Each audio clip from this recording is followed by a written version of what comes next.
계시고 접수 계시고 이런 얘기를 드립니다. 이제 내가 여기 화담사를 몇 번이나 나올 수 있거든요 생각을 해보자 보니까 답답한 생각이 확 납니다. 그런데 실은 접수 어제 그 중용 강의 하려고 그전부터 시작해서 맥혀서 새로운 부분을 이제 바꿔서니까 어렵지 않아요. 얼른 보면 이런 건 적당히 넘어갈 것이다 생각하더니 핵심 부분도 다 들어가니까 모르겠더라고. 그래서 다시 시작을 해갖고 어제 실은 이제 저녁 새벽부터 이제 다시 시작하다 보니까 가면 갈수록 더 맥혀. 그래서 또 있고 하다 보니까 5시 넘어서니까 새벽 5시 어제 새벽 5시 넘어서니까 이제 무리가 터지라는 말씀입니다. 그래서는 이제 이런 끝까지 믿고 가야지. 그러다 보니까 6시가 되어버렸어요. 6시가 되고 그동안에 책 보고 있을 때 집사람이 몇 번이나 잠자다 잠 안 오고 왔다 갔다 하는데 거기 민망치를 죽었는데 성질도 없고 조용히 여기나 조금만 더 있고 와보시기 그러고 있다가 이제 알고 나서는 이제 내일 강의를 오늘 강의를 공부 다 했을 때 난 염려 말고 잡시다. 그러다 보니까 이제 새벽에 잠이 오니까 근데 잠은 자야 이제 몸 컨디션 조절할 것이고 그런데 그때 생각이 무엇이 느껴지냐면 이런 이 정신 맑은 기분 동안에 내가 일어나고 다시 책상을 가버렸다. 청아 스님께서는 항상 그러시지 않아요. 생각나면 책상을 가졌지 않고 이 일 한번 해보고 하다가 또 그런 사람이 있을 거 못 오고 오른쪽 가서 잤더니 피로가 막 와서 그대로 이제 바로 누니까 뭔 일체 잡았다고 그런데 예 아침에 일어나려고 하다 보니까 잘 안 되고 어쩌고저쩌고 해갖고 했다. 어제는 강의가 끝나고 그러고 나 집에 들어갔더니 이제 참 앉았던 피로가 와요. 그래갖고 집에 막 가자마자부터 온몸을 견딜 수가 없네. 그래서 얼른 밥 한 숟갈 먹고 집사람 약은 챙기자고 무엇을 해주자고 주사 놔주고 그러고 나서는 난 오늘 피곤한 게 문제 싫어갖고 그러고 누운 것이 옷도 안 벗고 양복만 벗어보고 그대로 해갖고 고락대를 잡고 어떻게 잡으냐면 이제 오늘 아침 새벽 3시 반까지 4시까지 완전히 혼수 상태에서 빠져서 그랬다. 그렇게 여기 보청기도 안 빼고 이빨도 안 빼고 그대로 잡았다. 그렇게 이제 집사람이 거기 얼마나 민망했겠어요. 버릇도 잤냐고. 그리고 나서는 오늘 할 일을 생각해보고 오늘 할 책을 읽어보니까 또 깜깜하네. 다시 구체적인 것을 중심으로 봤더니 오늘 부분이 실은 어저께 그저께 했던 맹자 중용보다 오늘 부분이 훨씬 중요한 부분이구나. 오늘 다시 말합니다. 일곱 가지 의지에 와 있는 그 좋은 식구들을 어떻게 다룰 것이냐. 그분을 보니까 실은 이것이 더 중요한 경전이 이 가르치고자 하는 실제적인 문제지 이론적인 문제가 아니지 않냐. 그 다시 실은 얼른 당신 세수 얼른 시라란 말이 헛들 가만히 있어 이런 거 이런 좀 못하고 주체감을 입고 앉았다가 일어나서 바딱 일어나갖고 이제 무덕 보다가 오늘 저 일시경 과장이 그러고 이제 와갖고 일어나고 왔다 말이야. 그러다가 보니까 얼른 머리에 떠오르는 것이 뭐냐. 오늘 주들을 위해서 만들었던 중용 여기 경공역의 강의 대상자 오늘 몇 명이 나올 것이냐. 사실 말하면 지금 새로 자기를 위해서 했던 수강 대상자 중에 하나도 안 나왔어요. 그만 더 올 것이냐. 그런 생각하다 보니까 아까 말씀드렸던 대로 예수님이 내리면 골고다 언덕에 가서 십자가에 돌아가실 것인데 지금 제일 사랑했던 베드로보다 가서 기도로 한 후에 기도로 가자고 해도 예예 해놓고 잠깐 안 간단 말이에요. 그 느낌을 느끼면서 어쨌거나 하다가 다시 그래도 세수하고 세수하고 면도하고 형님 제가 얼굴 한번 봐봤어요. 상을 봤어요. 거기보다 어떻게 가서 곧 십자가에 문 아닌 것 같다 생각이 들더라고. 접수 그래서 다시 힘을 내서 시작하자 한 마음을 먹고 싶고 왔습니다. 그래서 오늘 그 저런 일들은 지금 속으로 전언하고 어떻게 누구한테 할 것입니까? 형님한테나 족수한테나 내가 이 속 안 쳐먹는 소리를 이게 같이 어리고 먹는 거지. 그러면서 그래도 해봐야겠다 생각이 들었어. 그래서 오늘은 어쩌냐 실은 정몽요격이 그저 단순 꼬맹이들 가르치는 교육까지가 절대로 아니다는 얘기를 오늘 부분들을 보시면서 그 다음에 문제는 무엇이냐 다들 그 사람들 불러서 가르친다는 생각만 하지 말고 우리가 스스로 우리 회의를 해야겠구나 하는 생각을 이렇게 해야겠구나. 다시 말하자면 우리하고 항상 얘기했던 대로 이 이론에서 이가 원칙이냐 기가 원칙이냐 이는 본래 있었던 내용이고 기는 뭐예요? 기는 이를 이해하고 그걸 향수에서 독립해서 향출해서 내가 주인이라고 끄집어갖고 흔들어야 하는 것이다 그 말이다. 기는 내가 주인일 때 작용하는 내 에너지 원이고 이는 무엇이냐면 우리가 동원할 수 있는 무한히 동원할 수 있는 우주적인 우리한테 주어져 있는 하늘이 내린 자원이다 그 말이다. 그 생각을 해놓고 보니까 그놈을 갖고 하늘 핑계대갖고 봉잡고 사업을 쓰는 주자 같은 양반들은 솔직히 말하자면 그것은 정석변수를 너희들이 전제하는 내용이 절대로 독립변수적 차원을 갖고 우리가 우주를 만들어간다는 주인공이 아니다. 그런 논리를 보자면 현재 기독교가 갖고 있는 것들은 처음에는 그거 안 그랬는데 미케인 패널 뭐냐면 전부 주님 핑계대고 그 밑에 붙어있는 정석변수적 개념 갖고 보려면 이 독립변수, 창조 독립변수로 나도 쉽게 말하면 나도 주님하고 한편이다. 주님 한 분신이다. 주님에 참여한다는 입장이 아니라 해라면 따라서 해가면서 그 영광, 우주 영광을 평화를 위해서 내가 참여한다는 얘기가 된 건 정석변수단 말이에요. 그러다 보니까 이 문제를 이 상황이 뭘 나한테 가르쳐주냐 이제 다시 정신 차려갖고 한 사람이라도 뜬간 사람들하고 이 새로운 세계를 같이 만들어갈 생각을 해야지. 거기 붙어갖고 적당히 해갖고 포기하고 어느 정도 해보고 생각하면 안 된다. 그 생각 오늘 아까 저 잠깐 오면서 절실하게 느꼈습니다. 그래서 오늘 조금 얘기한 다음에는 바로 되든 안 되든 되긴 될 것입니다. 여기서 공부하는 주체, 연구하고 사람 만나서 얘기하는 사람 모이는 주체를 우리가 만들지 않으면 화담사라고 하는 제도권 내에서 화담사 상황만 이용해서 녀석이 적당히 안주해 가려고 하는 정석변수적 사고를 갖고는 문제 해결 못하구나 하는 생각을 오늘 그날도 느꼈습니다.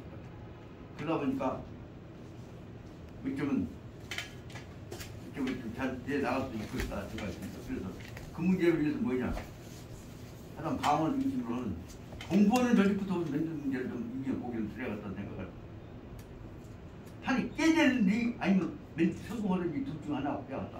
그 생각을 왜 했냐 오늘까지 아침에까지 신문 보고 보다고 생각 윤석열이라는 사람이 아주 개판거리 이 거지 같은 만 했더니 어떻게 보냐면 큰 차원을 보자면 성년은 성년이대로 이대로 놔뒀다가는 겉으로는 고상을 지켜보고 다니면서 전부 김대중한테 누구한테 붙어갖고 실제로 이 역사 갈등 속에 있는 것들 주인공이 되어갖고 배척이라는 놈들은 별로 없다. 내가 다 먹고 떨어지더라도 내가 왕이 되더라도 자꾸 흔들어버려야지 저 못난 놈들한테 끌려갖고 다니면서 안 되겠다. 그런 생각을 아마 가졌을 수 있겠구나 하는 생각을 윤석열 입장으로 다시 생각해봤습니다. 윤석열 입장이 어쩔 수 없지 않느냐. 그동안에 어영부영한 상황 권력 속에서 예를 들면 권력부터 시작해갖고 지금 각시까지 처갓집까지 뭐 경제 문제까지 어떻게 보면 전부 정석변 속에 들어가면서 적당히 살아왔단 말이야. 근데 그놈 갖고 있는데 대통령이 되었는데 내가 더 이상 어떻게 끌려가냐. 내식으로 한번 해보자. 윤석열이가 하려고 하는 내식이라면 윤석열이 내식이 무엇이냐. 똑똑한 인재들이 있으면 윤석열한테 내 식을 좋은 우리식을 한번 만들어보자는 얘기를 할 수 있는 참모진이 나와야 안 돼. 전부 그 밑에서 같이 나눠 붙어갖고 뻘짓거리고 그랬던 거 아닙니까? 이런 상황 속에서 어떻게 보자면 큰 차원에서 이 나라에 좋은 어른들이, 좋은 인재들이 참 나와서 합의를 해갖고 그놈이든 저놈이든 다 불러갖고 큰 차원에서 이건 네 것이 아니야. 이거 전체 우리 것이고 하늘님 것이고 우주 것이니까 사실 버리고 대국을 가지고 큰 마음을 가지고 이번에 참여하자. 싸우지 말고야. 주도권 잡으러 가지 말고야. 힘이 나와야 때가 있지 않냐 생각을 했으니까 이번에 무조건 저 더러운 놈 새끼 그렇게만 볼 것이 아니라 오직 지 본부 입사가 이제 내가 대통령까지 돼갖고 이것도 아니고 저것도 아니고 지 흘려다니면서 마지막에 죽을 때 돈 받고 장난치다가 맞아 죽고 요거도 먹고 어떤 놈한테 총알 죽을 올 것인데 이렇게 끝날 수 없지 않냐 생각을 윤석열 입장에서 있을 거 아니냐 생각합니다. 저는 말씀드렸고 하루 한 시간도 아까우니까 모아서 공부를 하십시다. 그런 생각인데 이런 넋들이 어리광 할 수 있는 것만으로 저한테 조이는 소리다 생각합니다.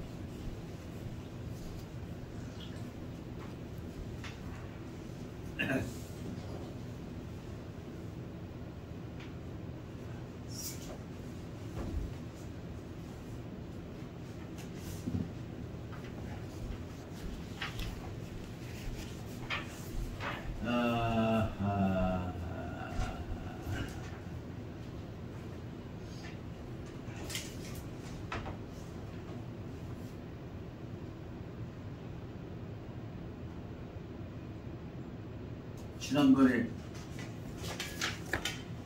코트에다 안경을 넣을 거 그냥 넣어놓기 거가편 속에 들어가 보니까 거가편 양이 134페이지 있던다. 그 안에가 실제로는 경공교육 실체적 안에는 다 들어있다고 바로 말해.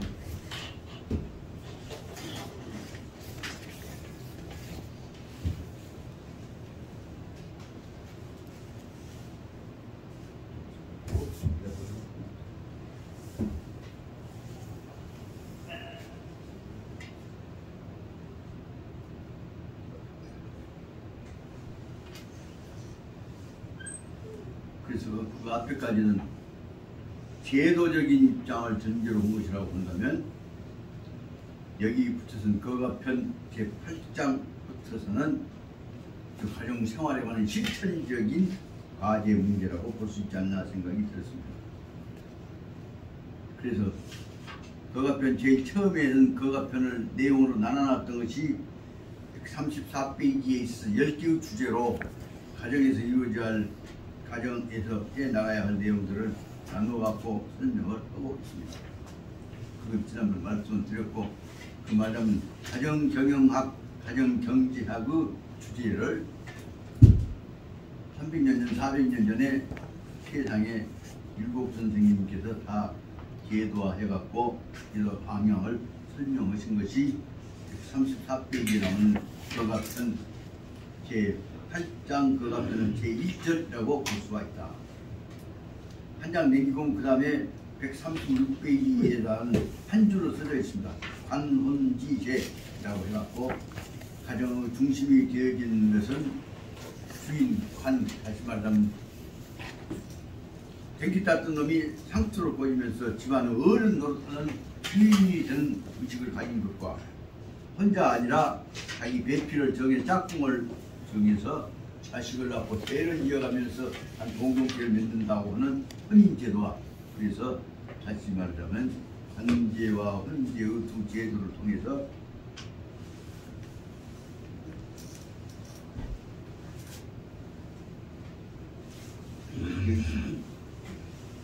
잠깐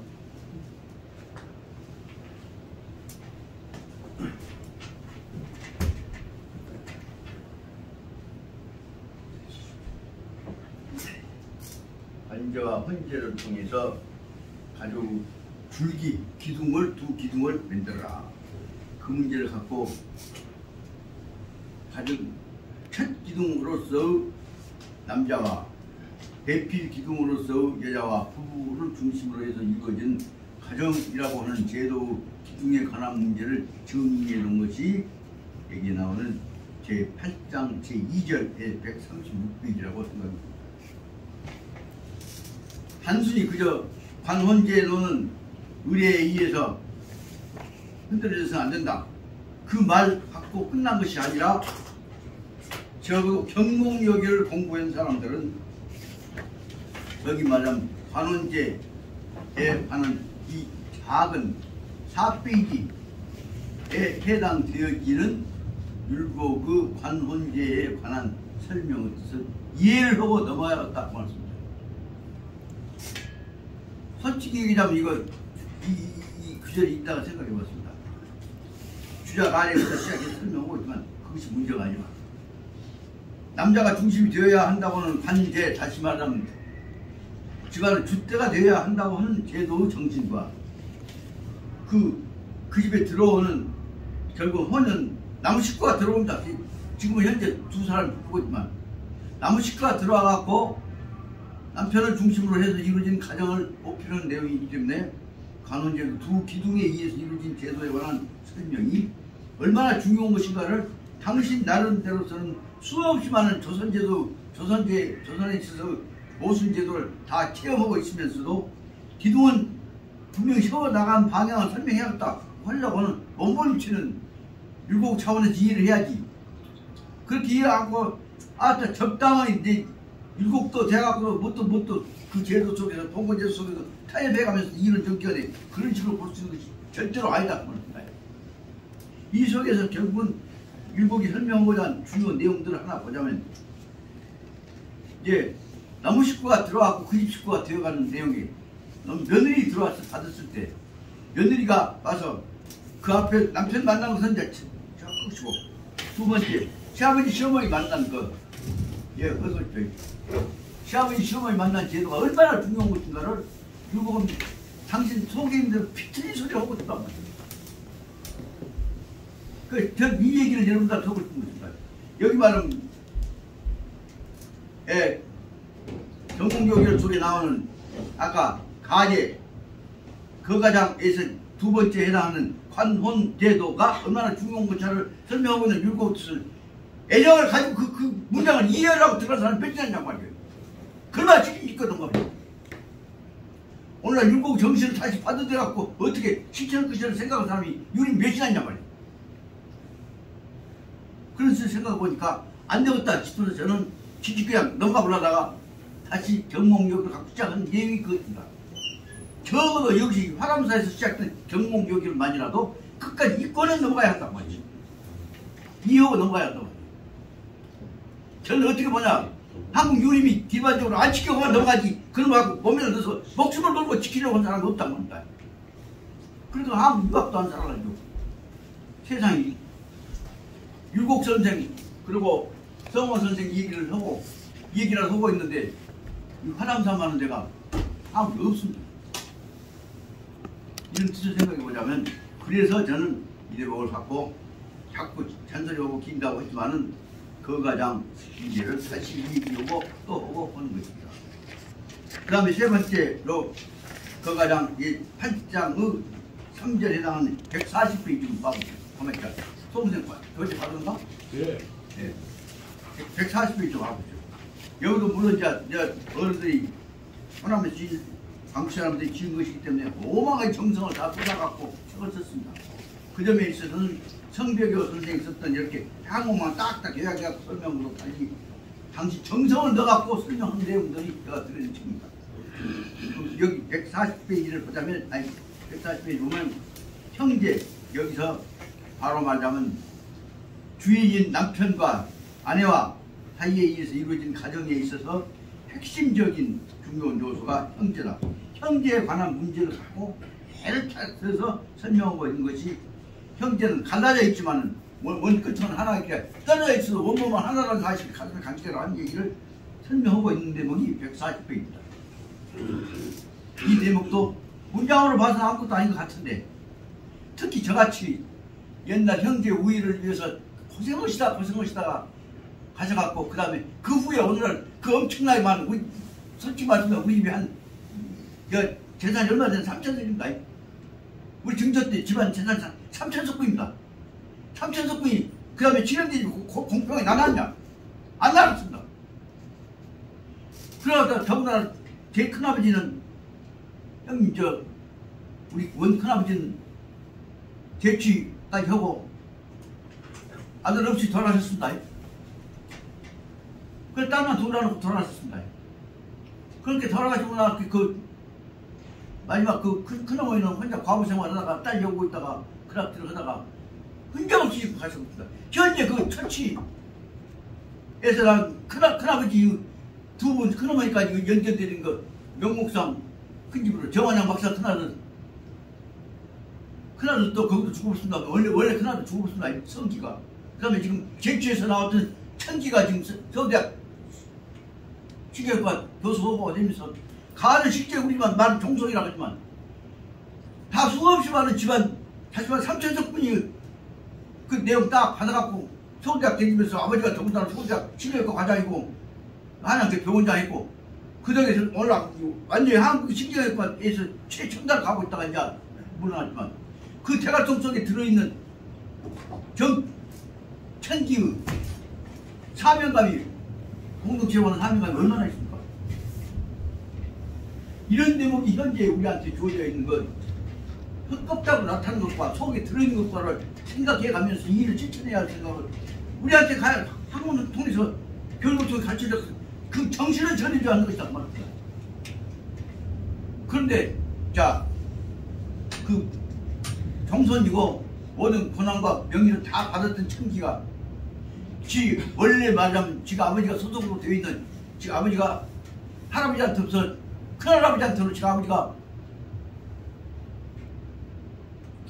얘는 천기에 되어갖고 그 명예를 지키고 있다는 얘기를 본인이 어떤 정환영 박사도 제대로 못 느끼는데 그 신식 학문만 하고 다닌 제주어머니한테 갖고 묵살김 조여선인 가가 얼마나 느끼냐 그 말입니다. 뭐 가가 느끼지 못하는데 우리 집안이 무해가 되었습니까? 이런 것들이 현재 우리가 해야 할 근본적인 문제란 말이에요. 송선을 그래 내가 얘기하고자 하는 것이 그것이죠. 나도 지도 안 나간다고 저처럼 얘기했지만 얘기할 것들은 속에 얘기 우리한테 중요한 쟁점들을 다시 한번 의미하고 넘어야 한단 말이에요. 그것을 통해서 마음이 결합돼야 민족이 살고 국가가 살지 다 적당하게 하고 넘어갈 생각만 한단 말이에요. 그러다 보니까 애가 다 우라통 터져 죽는 것이 뭐냐면 천기가 모셔야 할 제치 할머니 결혼하자면 이제 제치 진주 할머니 제치 진주 할머니에 관한 재산날이 있는지 직정가 계신지 천사가 어디인지 관심이 아니냐고 하는 거지. 그런 체제를 정 어영부영 유지하면서 다 제사 진다고 딱 벌려나갖고 무슨 화담 정치래 해갖고 그 화담사 그럼 화담사는 때 되면 제사 지내러 갖고 누가 감춰 쓴다면 똑같단 말이야. 그 6.25 때 몸 참 피터지게 고생하면서 그래도 그들이 하지만 처치 제축 자손들이 싸움하는 거 하려고 땀 끌고 고생을 선장만도 다 끝나버리잖아요. 그럼 남는 것은 뭐죠? 제일 큰아들, 큰며느리, 큰손자 마누라 그것만 이름만 쫙 갖고 족보라고 맨날 했거든. 이런 대표적인 케이스가 바로 맞다는 형식적이고 고해만 묻힌 이렇게 돈 퍼져갖고 맨날 해오지 광주 향교 교주란 말이에요. 이거 갖고 대한민국 육가가 삽니까? 민족주의가 삽니까? 이 상황 속에서 내가 죽을 뻔 생각하고 만들어놨던 광주 유교대 만들어놨던 저한다면 이름 한자 써있어. 유교대가 했던 내용 하나 써진 거 하나도 없어요. 뭐 가르치려고 한 내용도 하나도 없어. 왜 이런 식으로 하냐? 누가 언제 뭐 전교하고 합칠 수가 있다는 얘기 그것 갖고 장난하나 보죠. 그런 것을 편성해갖고 이런 그 유교가 국가를 살리겠습니까? 민족 정신을 살리겠습니까? 그런데도 덮고 어영부영으로 넘어가면 없다 하면 안 되니까 그래도 참고 견디면서 그 끝통한 정신을 심어줘야 한다. 그 내용을 쓰려고 애를 써서 천대를 받고 하면서도 끝끝내 썼던 양반이 율곡선생이란 말이에요. 그 세상 율곡선생을 성가시는 몰아내보자고 했던 사람들이 유림이란 말이에요. 율곡선생 몰아내보자고 할 때 율곡선생은 중도 됐을 게 이거 아니다. 그 몰아내보자고 할 때 그 문제에 대해서 목숨을 걸고 율곡선생 치킨 양반이 바로 누구냐? 여기 계신 약복 정오도 선생이라고.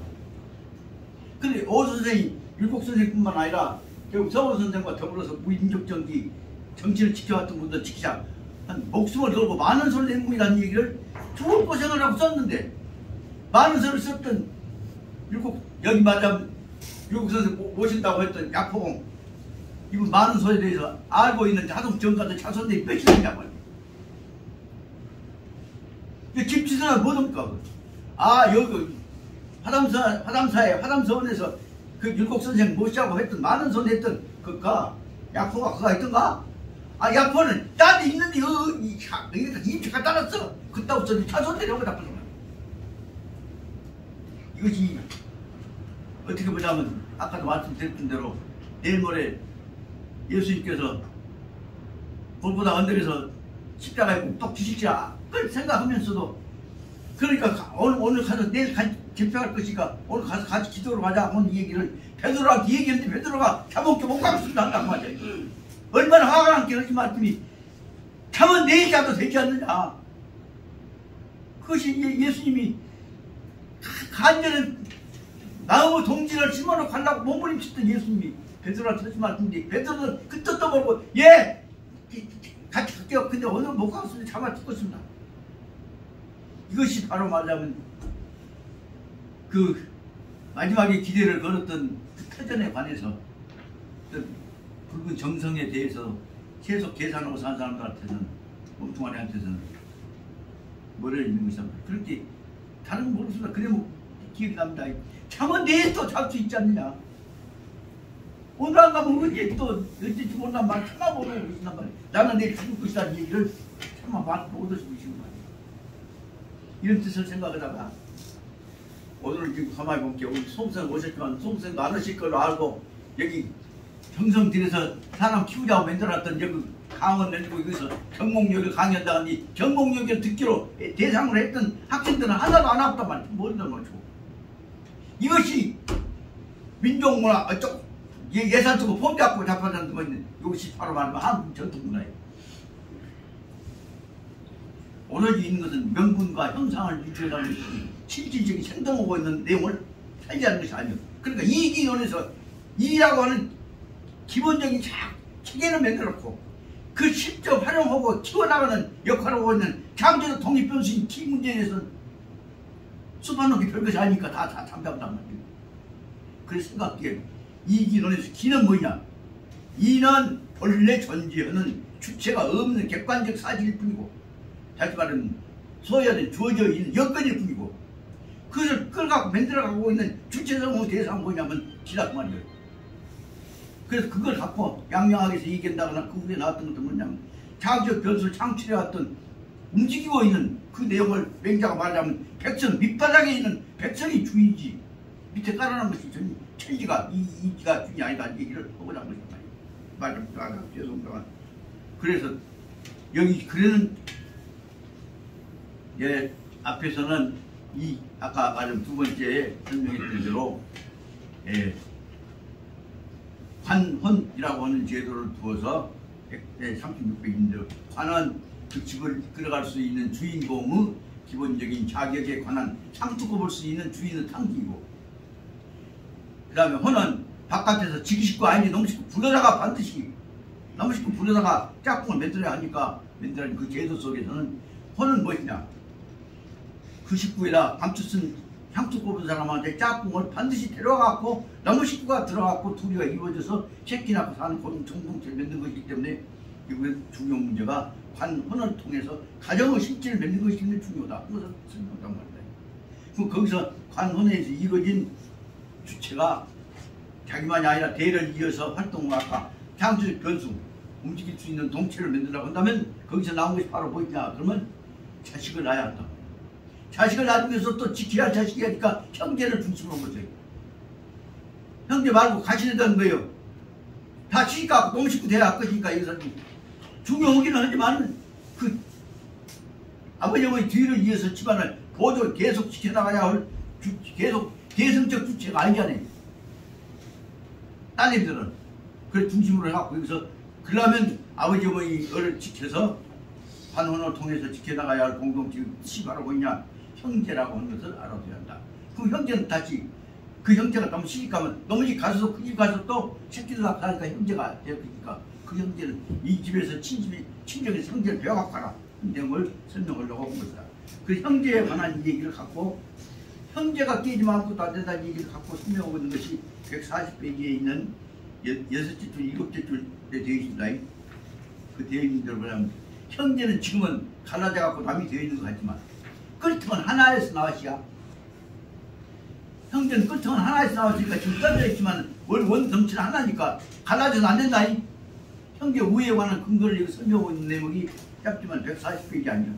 형제는 그 다음에 부모한테서 떨어져 나온 부모가 바로 말하자면 동수 부모의 전체다. 부모가 뛰어서 몸을 뛰어갖고 나누어졌던 몸통을 다 말합니다. 그런 내용을 갖고 그렇기 때문에 여아 일시입니다.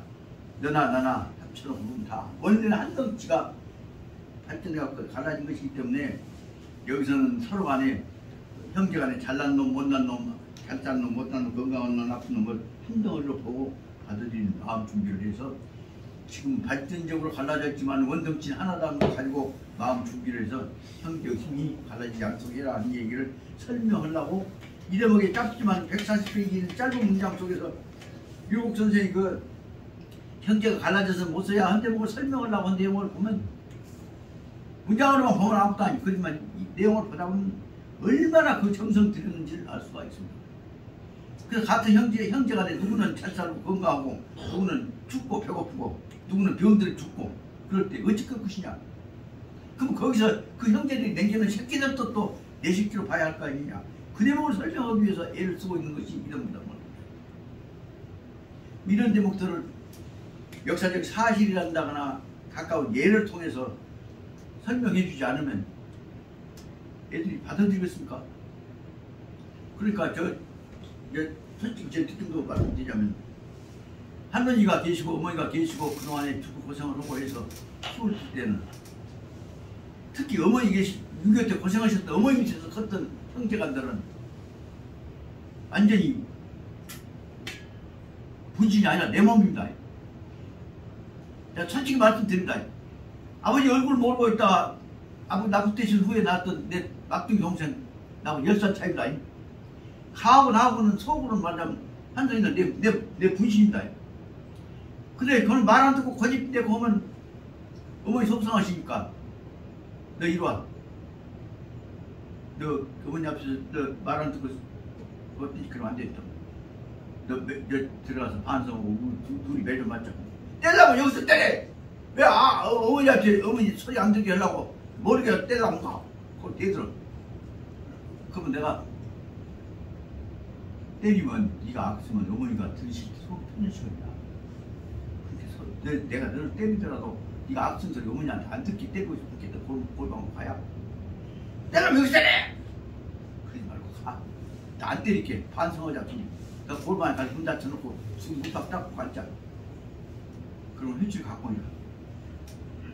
그러면 이제 회출 갖고 오냐. 그러면 이제 회출 갖고 오라면 저 때릴 게면 이제 안 맞으라니까 꼬맹이니까 악을 쓰여서 그때 종아리 거더라. 난 내 종아리 걷고 내가 저한테서 따라해서 내 종아리를 먼저 때려갖고 내 종아리 피가 나면 그걸 보면 형 잘못했어. 내가 잘못했어. 나만 때리지 왜 형이 맞습니까? 네가 어떤 동생인지 내가 너만 때리겠느냐. 네 잘못은 내가 너 잘못 가졌기 때문이고 네가 내 못된 벌을 배웠기 때문이지. 그럼 종아리가 피가 나면 그때부터선 동생은 내 종아리 내 종아리 먼저 피나는 것을 보고 나서 그 다음부터는 내 맞자. 그러면 맞으려면 맞을게. 형은 때리지 마시죠. 네가 잘못해갖고 어머니 속상하고 집안이 시끄러운지 내 책임이 더 크지 네 책임이 더 크냐?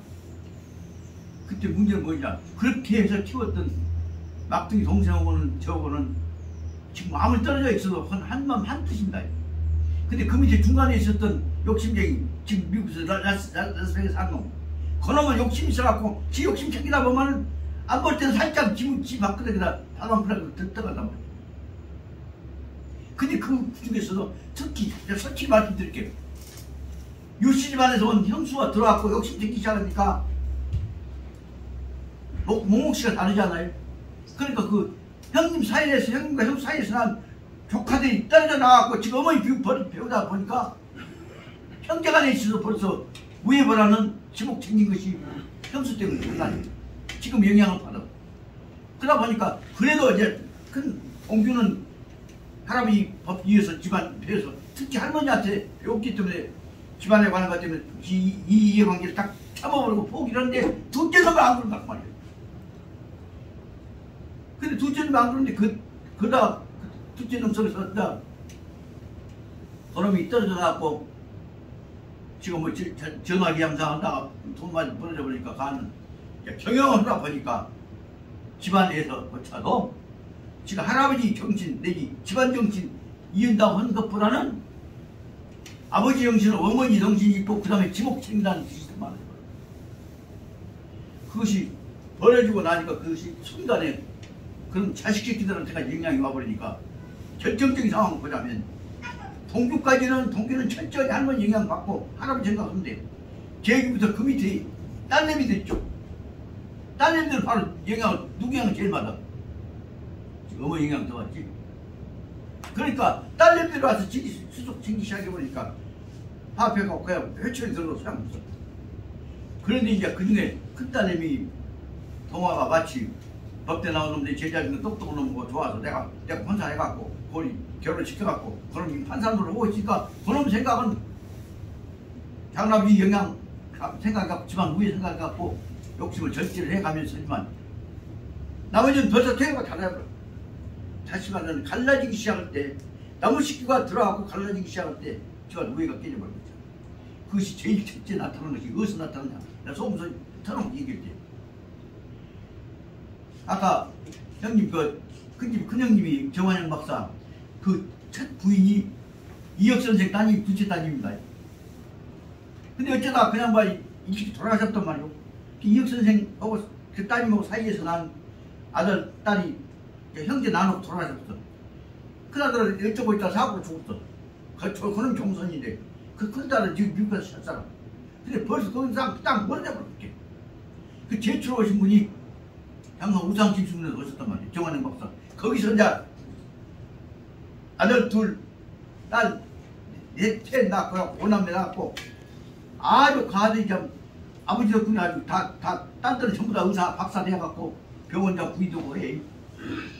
큰 아들은 교수고 둘째 아들은 아버지 가정 이긴다고 말고 있어요. 그러다 보니까 전부 다 산산이 뭐냐 순간 산산이 현대적인 근대적인 개인주의로 바꿔져 버립니다. 그러니까 할아버지 제사 때는 다 와서 동선이 효도한다고 하지만 우연 상황들이 다 뜬다. 그러다 보니까 거기서 지금 형제들끼리도 의학 박사, 정화영 박사, 아들, 딸들 다 따로따로 놀아고 가. 그냥 뭐 약간 초시댁에서 아들들 다, 아들, 딸들이 흩어져보고 제치댁에서 나왔고 다 축제해보고 하니까 가들이 중심이 돼서 우회를 나가고 지시적 생기경부터가 돼버리니까 정환영 박사 밑에 저 한민 씨는 6.25 때 민족운동보다 돌아가신 분이에요.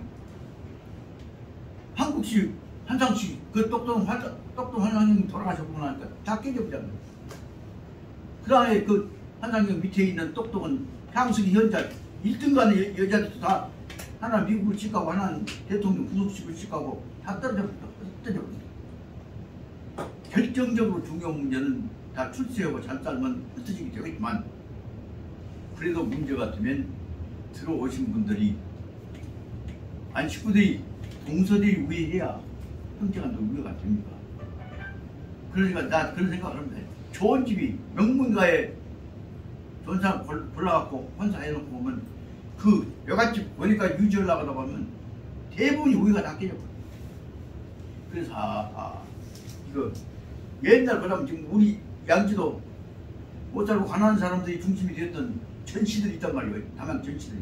전치면 다 우려고 살아. 청한 이씨도 저 우려고 살아. 그쪽에 왔던 진주 정씨도 또 우려고 살아. 그런데 첫째였던 양양 정가졌지만 애에서 우회를 시키라고 우회가 안 돼, 실제로. 옛날 아버지 계시고 할머니 계실 때 눌름기 억지로 우회했지만 그 다음에 나 산산 씻었잖아요. 우리 집 건설 건물 지어놓고 뭐라 뻥 틀고 있을게 그러지만 솔직히 벽주 니 알지? 가슴에 손을 넣고 생각해봐. 몇 사람이 된다 문중을 위해서 자기 희생하고 자기 손을 나고 딱 사람이 양지 몇이나 보여. 그렇게 보자면 이대로 하다 보면 다 이 문제는 개인주의가 지배하는 근대화 다음에 현대화된 상황 속에서 깨야 할 것이냐 지키지 할 것이냐 그 논리를 결국은 무엇으로 살려야 되냐. 현대 이 방법을 일곱 선생의 이론은 살려나갈 수 있는 방법은 뭐냐.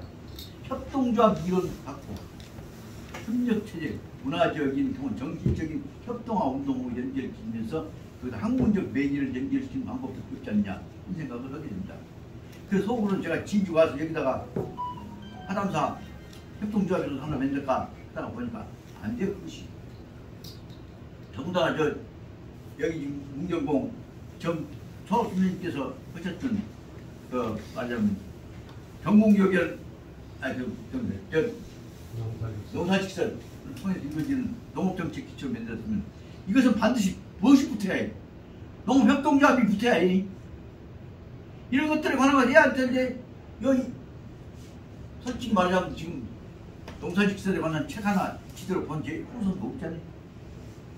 이렇게 될 때 여기서 그걸 결속시키는 작업을 좀 시작해 보려고 했던 것이 여기 강원에도 만들어가면서 그 다음에 협동조합 운동을 다음을 생각해 봤으면 좋겠다 계획을 세웠는데 그것도 바로 말하자면 임기 끝났으면 여기다 책이나 놓고 가시오. 그 국토를 내가 여기서 일하로부터 들으니까 내가 지금 너무 말하자면 한쪽으로 짝사랑적 사고방식을 갖고 착각하는 것인가 이 생각은 내 개인 문제만이 아니라 우리 정치 집안 문제만이 아니라 크게 보자면 우리 민족 문제가 다 특히 오늘날 윤아무개가 대통령 등 후부터서 전부 지금 그 이해관계 있는 집단만 다 모아보고 있는 모습을 보면서 이 꿈을 깨야 할 것이냐 포기해야 할 때가 왔냐 하는 생각까지를 아침에 하고 왔습니다. 그런데 다행히 제가 아침에 잠깐 형수 씨가 얼굴 상을 보니까 죽을 상이 아니라 오늘 어쩌면 마음에 든 사람들 만나서 소개인 얘기를 할 수 있는 상이에요. 그래서 다시 한번 마음 느껴보자. 그래갖고 오늘은 지금 용기를 갖고 와서 말씀을 드리는데 다만 여기서 있는 전공 요절에 나타나고자 하는 중요한 내용 그 문제를 율곡이 전하고자 하는 몸부림쳤던 내용들을 말씀드리고자 합니다.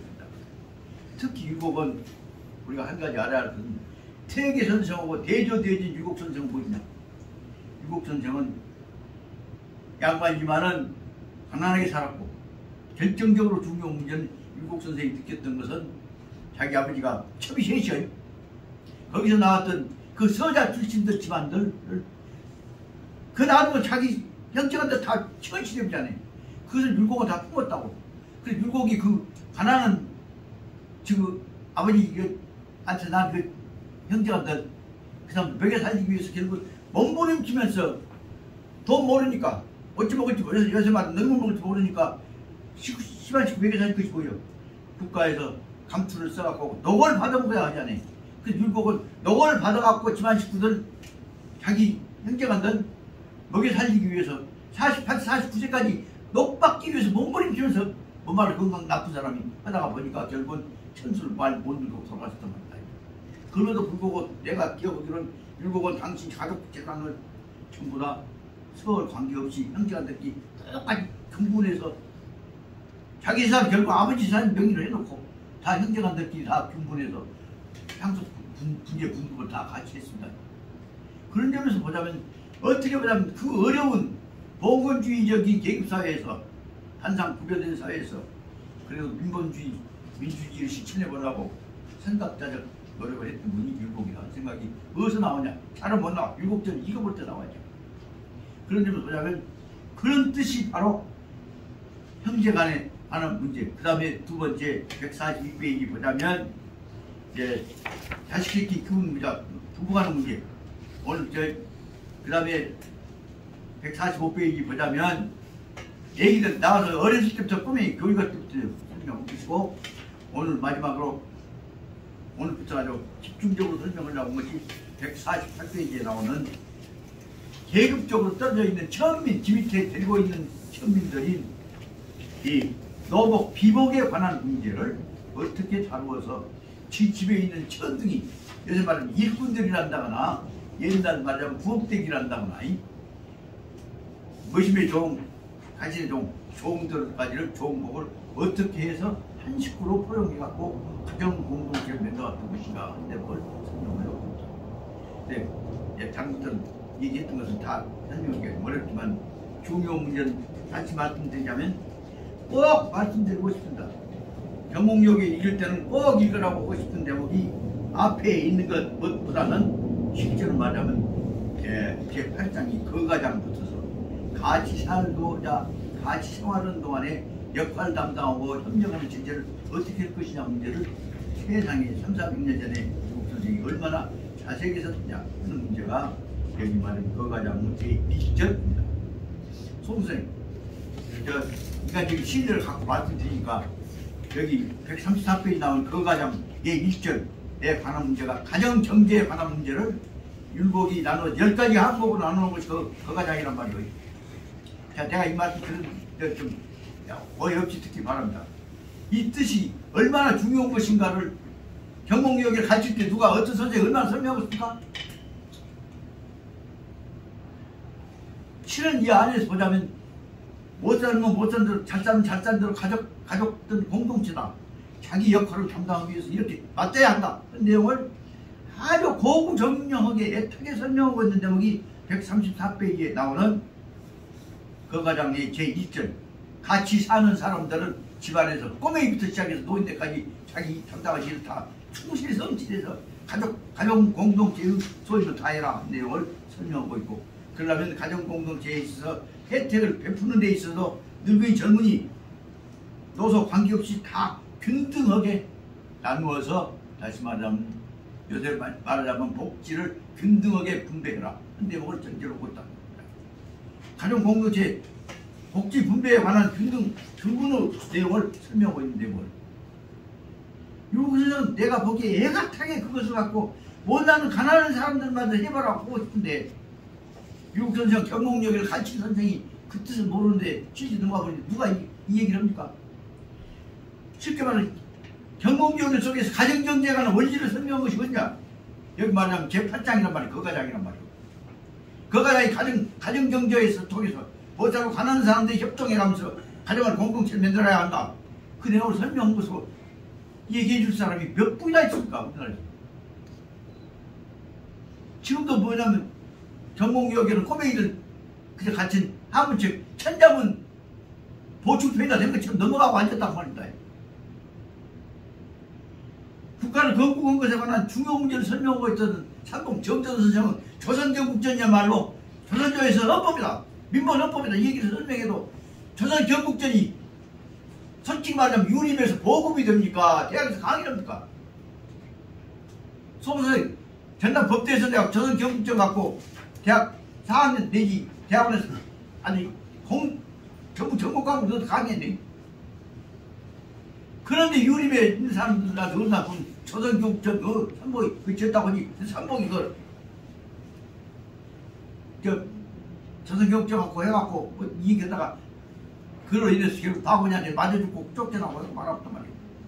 그러고 나니까 실은 삼봉의 뜻을 받아들여갖고 좋은 나라 만들어 보려고 했던 이성계의 마음이 방언에서 꺾어졌다. 이제 세종대왕이 그건 합리화시키라고 애를 쓰지만은 그게 전자 됩니까? 이런 점들에서 보자면 조선조에서 결정적인 문제는 뭐냐?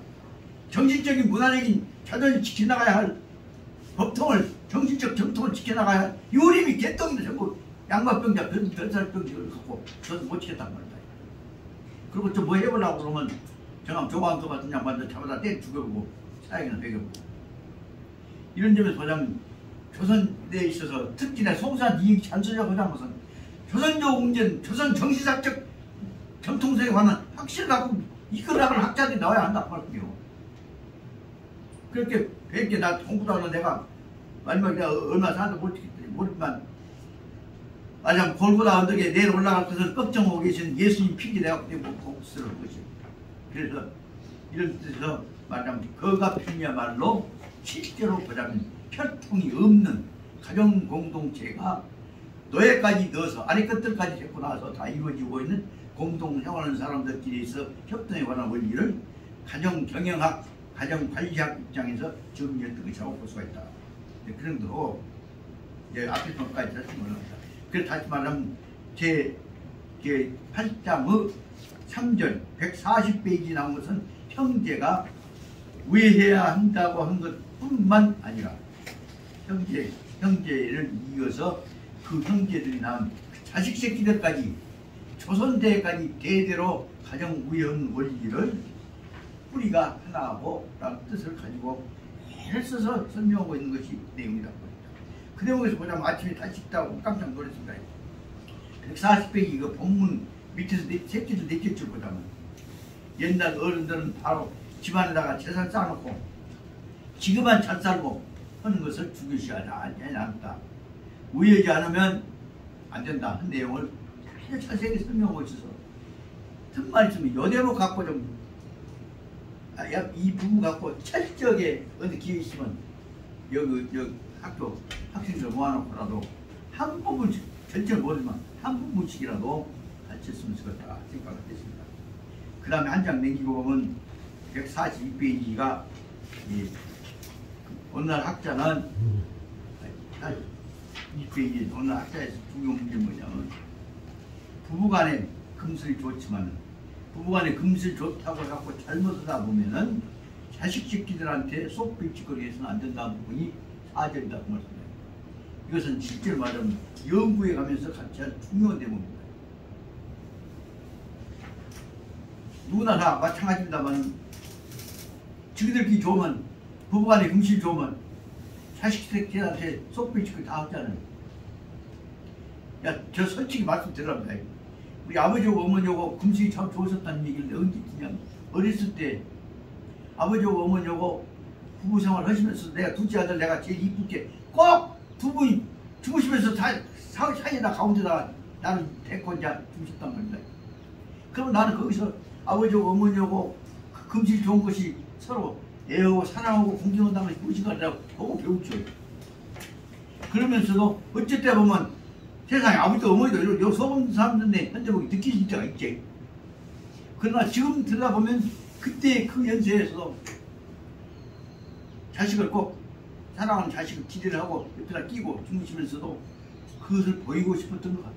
부부는 이렇게 사랑하면서도 내가 네가 어머니한테 어머니가 네가 아버지한테 내가 함부로 안 하지 않느냐, 네가 아버지가 나한테 어떻게 했느냐 한 것을 보여주셨던 것 같다.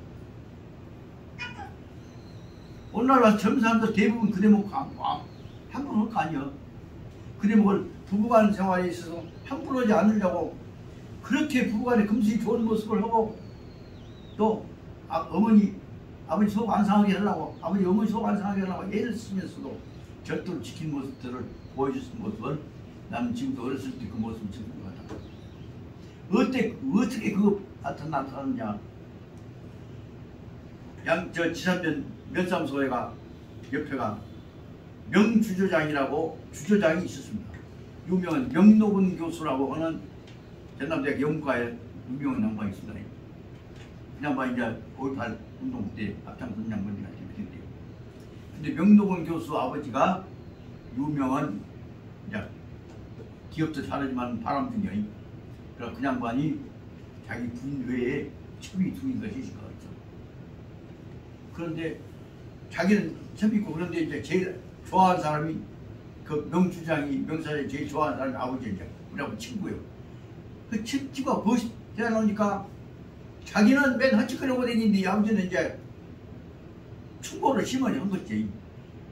자네 정도 되면 이 사람아 책동도 지키고 조심 좀 하고. 남자는 그런 것이 아니네. 얼마 나이가 되면 반드시 자격지가 있어야 한다고 하지. 있어야 할 사람, 7살 사람이 있고 나는 있으면 안 돼. 왜?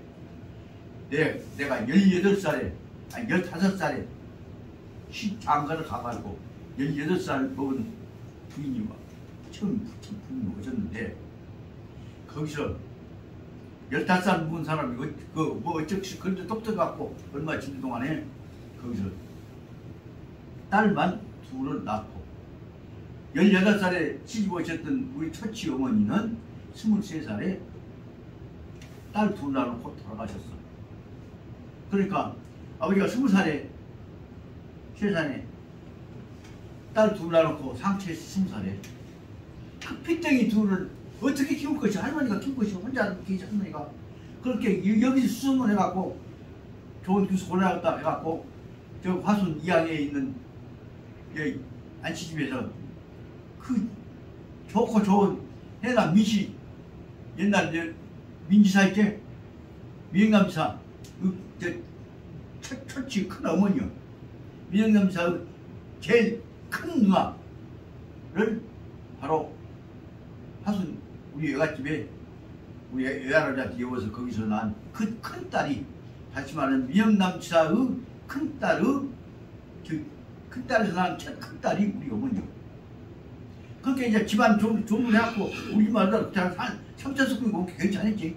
그렇게 다 조사해갖고 좋은 집이라고 해갖고 혼인을 해서 낳던 그 딸을 그래도 양 집안에서 괜찮다 그렇게 이제 수습을 해갖고 그 둘째가 아주 똑똑한 뒤 상처했단 뒤 덮으자 그래갖고 그 세상에 그 귀한 따님을 우리 집에 그때마다 광주에 상가했으니까 우리 집안에다가 그 후에 이제 지났지만 그 집안 민씨 집안의 교수를 보내서 거기서 낳았던 안씨 집안의 교수가 저 양지 정치 집안에 그래도 명문이라고 해서 이 집에 와서 집을 오셨는데 아버지가 똑똑하시고 그러니까 오셨는데 딱 본인한테 덮어놓고 했지. 그러니까 이제 보통 혼인인 것처럼 신랑이 20살 먹었으니까 신부는 18살 먹었으니까 보통 혼인인 줄 알지. 그래갖고 신랑이 하려고 똑똑한 신랑이 왔다. 그러니까 이제 첫날밤을 지내면서 신부는 세상에 이런 훌륭한 똑똑한 남편을 보기다 하고 지냈는데 나중에 알고 보니까 자기가 세상에 처치적으로 한 것이 아니라 재치적으로 무슨 나중에 알았어. 그렇지만 알고 보니까 어쩔 것이오. 그 아버지가 이제 그 대목에서 어머니에 대한 그 마음에 그 상처를 준 것을 생각해서 절대로 내가 이 사람 속상한 일을 다시는 안 해야겠다. 그래서 일체의 바람도 안 피고 하는지 안 하려고 하셨단 말이에요. 그렇게 생활을 하셨어요. 그런데 어찌어찌 하다 보니까 이제 그게 이제 면장하시고 운동안에 자리가 생기고 그러니까 어쩔 수 없이 그 명노원 아까 명사장 꼬리를 빠져갖고 실자리에 가 거기서 어떤 사람을 한 사람을 소개를 받았는데 알고 보니까 얘기를 못 난다고 한단 말이에요. 그렇게 그 짜는 사람 나를 거두어갔다 그래갖고 그러는데 공개적으로 못 보여. 왜? 할머니 혼자 계시지. 그 제치적으로 오신 양반 딸 둘 키우고 있는 부인한테 놔두고 또 집이라고 데려올 수가 있어? 그러니까 아버지는 딱 덮고 말도 못하고 명주장 때문에 내가 어쩔 수 없이 이렇게 됐지만 해가면서 그동안 참고 있다가 그런데 이제 그 여인을 어쩔 것이오. 오로지 아버지를 위해서 이런 사무소 옆에서 방을 나가고 있으면서 꼭 기다리고 있어.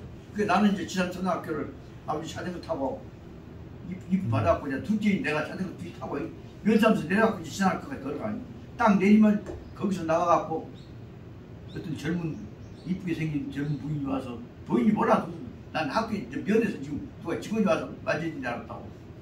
아이고 내한테 얼굴을 등짝을 얼마 주고 오면서 네가 양계냐 회장님 둘째 아들이냐 네가 그렇게 공부를 잘하냐 그러면서 내가 손을 딱 잡으면서 그 뜻이 뭐냐 속으면서 얘기 들어와잉. 손을 딱 잡으면서 네가 내 새끼만 찍었다는 느낌을 나한테 보내주고 있단 말이야. 그게 말하자면 연기를 만들자고 하는 여인의 마음이야. 그 느낌을 내가 그 번에 아는데 그냥 말 내가 좋아할 것이요 미워할 것이요 이런 것들이 어린 나이부터 내가 느꼈던 그 빠져 있는 집안 과정 속에서 마음을 멋지게 약간 가졌던 생각이 들고 그 후에 항상 계속 보니까 그 여인을 미워할 수가 없대. 그 후에 이제 아버지는 낙국대에 가셔갖고 우리 집은 다 흩어졌다가 이제 그래도 안정이 된다고 하지만 어머니 가슴속에 있는 거 짜는 생각이 그 여인이요. 그 어렵게 살았던 네가 아버지 모시면서 6.25 때 고생했던 앵두 아버지 죄펴갖고 주소에서 두들 맞을 때 그때 그 양반 뒷바람 해갖고 다 병수만 했으니까 그 앵두 지금 어떻게 사는가 모르겠다 궁금하다. 네가 좀 찾아가라. 그래서 내가 전남대학에 들어가 있는 동안에 그 양반 찾으러 돌아다니고 여기 찾으려다 나중에 찾긴 찾았는데 찾았더니 영광 어떤 노인네 작은 분이 되어갖고 있어. 근데 내가 찾아가서 작은 어머니 하고 다 찾아갖고 싶어 맞고 싶어. 나는 가면 내 대로 해. 근데 그 양반 입장이 어떻게 돼? 깎고 생각해보니까 역지사지니까. 그래서 결국 그 집에 노인네하고 늙은 노인네하고 첩자하고 그 집 산다는 얘기를 듣고는 문 앞에까지 봉투도 갔다가 이 족수 그 양반 갔다가 어쩔 것입니까? 아닌 것 같다고. 내가 못 만나서 아니 내가 잘못 생각한 것 같다고 아닌 것 같다고 그러고 돌아서 나오면서 속으로 나 혼자 어머니 마음을 생각하면서 얼마나 눈물을 흘리고 왔어. 이런 것들이 가정사에 이루어져야 하는 이 문제. 이런 내용들이 이 책만 읽어서는 안 돼. 이 내용들이 그 사람들 가슴속에 있는 그 하나하나의 정리에 관한 문제들 제일 깊이 소화할 수 있는 능력을 마음을 가진 이 나라의 성자는 누구나 뭐 일곱. 이런 마음이 태계한테 있었겠어? 없어. 그런 점들 생각해가면서 이런 마음을 가르치기 위해서 만들어진 것이 바로 경공요격이다. 나는 그런 생각을 하고 꼭 그 말 생각 모르지만 이 율곡을 읽으면서 나는 그동안에 지나왔던 일 어려운 상황에 처해왔던 일 6.25 후에 겪었던 일들을 아버지 어머니의 마음 할머니의 마음들을 이해하려고 생각했습니다. 그러다 보니까 이런 것들이 교훈이 돼서 우리한테 필요한 건 뭐냐. 저도 이제 나이가 들어간 후에 느낍니다. 인생에 필요한 것은 프리드리히 니체가 얘기한 대로 인간적인 마음이란 말이에요. 인간적인 마음의 문제를 설명한 것이 바로 전몽, 청몽, 요괴의 문제고 율곡 문제고 예수님 가르침이고 그 석공의 가르침이다. 그런 뜻에서 말씀을 드린 것이고 여기까지 해서 특히 이 순시간까지 말씀드리고자 하는 건 뭐냐 그만 142페이지에 나와 있는 대로 보자면 이 짧지만 142페이지에 나오는 그 학자나 어쩌고 나와 있는데 아는 사람들이 몸에다 힘주고 점잖시켰지만은 실제 중요한 문제는 무엇이냐 그러면 부부간의 가정에서 부부생활과 또 커나가는 어린이들 비롯한 자녀생활, 자녀들에 관한 교육과 사이의 관계를 부부생활과 자녀교육과 관계의 어려운 문제를 애써서 설명하고 있는 대목이 142페이지에 나오는 여기 제4절로 절을 붙였습니다. 제4절에 관한 부분이다. 다시 말하면 애정과 다시 말하면 육신적인 부부생활과 자녀 교육과 가정 복도와의 조화의 문제를 어떻게 유지할 것이냐 하는 문제를 여기서 아주 진솔하게 그리고 조심스럽게 쓴 것이 율곡 선생의 이론이고 이 문제에 관해서는 오늘날에 와서는 가정이 다 깨져버린 내용은 결국은 부부생활을 통해서 이루어진 부부간의 금실이 오면 자식들 그 다음에 멀어져버린 내용들이 이루어지기 좋은 게 아니라 여기까지 설명하고 원래 다 지난번에는 제 5절인 자식 가르치는 게에 관한 것을 말씀을 드렸습니다만은 제 6절로 넘어간 노복에 관한 얘기를 설명하기 전에 앞에 있는 자식 가르치는 게까지를 그때 언니가 조금 넘어갈까 해서 이 지금까지는 어디까지 설명한 것을 뭐냐 하면 145페이지 앞에까지 설명한 것으로 하고